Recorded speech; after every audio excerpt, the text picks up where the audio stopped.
I did want to mention one more thing on this video, and then maybe I've made all I'm going to make.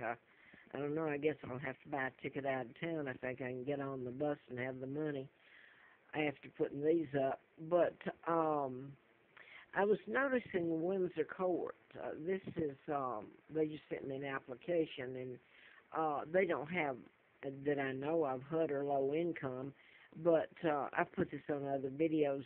In the past, they wouldn't return my call, or anyway, I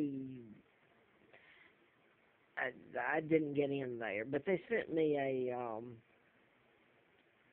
application. I called them, and again, and this has gone on for. I came here in October of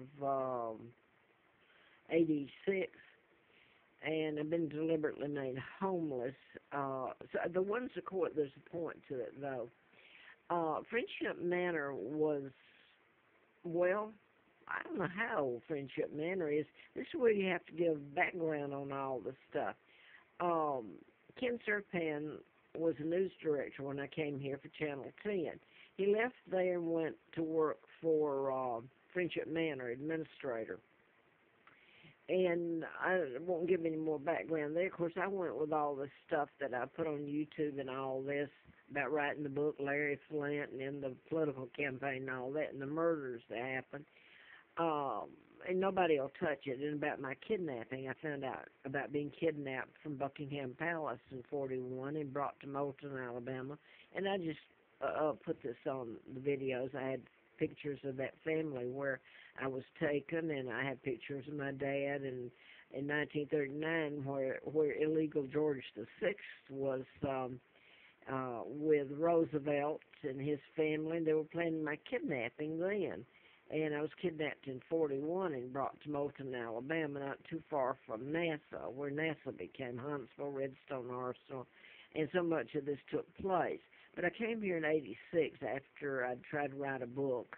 I did write the book about mind control murders and Dr. Larry McDonald, Congressman Doctor. And I'm leaving out, you can't put it on here, and I've put it up before, at least some of it, what happened to me, April through the day of '80. I was carried across the state line, worked for the district attorney, Fred Simpson, and the condition I was in, it's a miracle I was alive. But anyway, I ended up later being flown out to Larry Flint's when the KAL, the plane that Larry McDonald was on, went down, and all aboard died. The Soviet Union shot it out of the air because it was in their airspace, and they'd just taken Nixon off in Juneau, Alaska, so they had to know what was going down. But anyway, I was out there in the campaign, and he was one of the doctors I had written about, and he had to be a part of what happened to me April the 1st of '80, and I should have died. But so I'm out at Flint's, and he's helping me in the campaign, and I usually use the article, the endorsement he did. But anyway, here's what I wanted to tell, too, was I still had the car, and I turned it in. I still had it, I believe, can't remember, but early '85, I had it into '83 to '84, so it was for a year. So anyway, back to when I still had the car. I was on the Blue Ridge Parkway and going from Atlanta, I guess, to D.C. I got an apartment up there, or Grottoes 1, Virginia, where I was pumping gas a little later just to have a place to stay and eat. But anyway, I was on Blue Ridge Parkway, so this would have been when I had the Hustler car, so it went back in '84. So it was during that time period, and it was summer, and I was down south, what would be south and on the left from Roanoke, going back down south on the Blue Ridge. And I remember pulling in because I had the Hustler car and couldn't afford gas, didn't have anything to eat or anything, a place to stay. And I pulled into a place that was on the Parkway. I guess it would have been the forestry or the Park Service. And it was just a big picnic area. and they would open it up in the morning, close it at night, and they had restroom and water. And I remember I went in there and I came out, and there's just one other car there.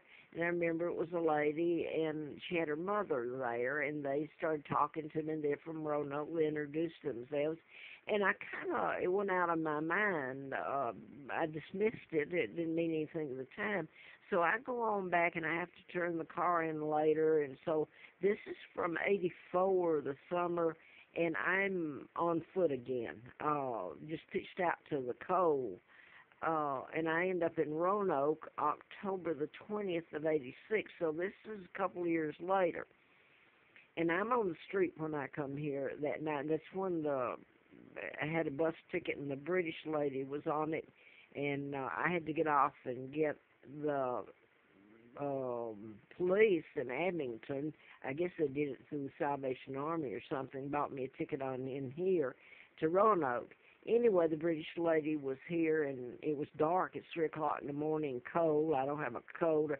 And she said, we'll come back and get you here. And I started crying and went in the restroom. When I came out, she was gone. But anyway, I'm going to jump to, I had no place to go or anything.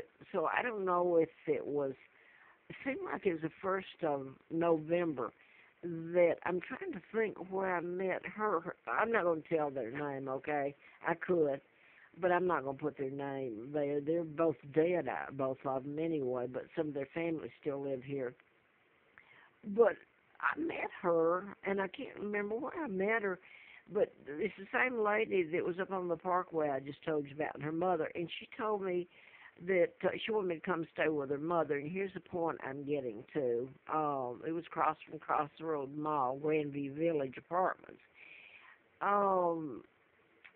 was the deal made that they would give me a place to live, to take care of her mother, and food, and a salary, a small salary, but it was a place to live. I've been deliberately kept homeless.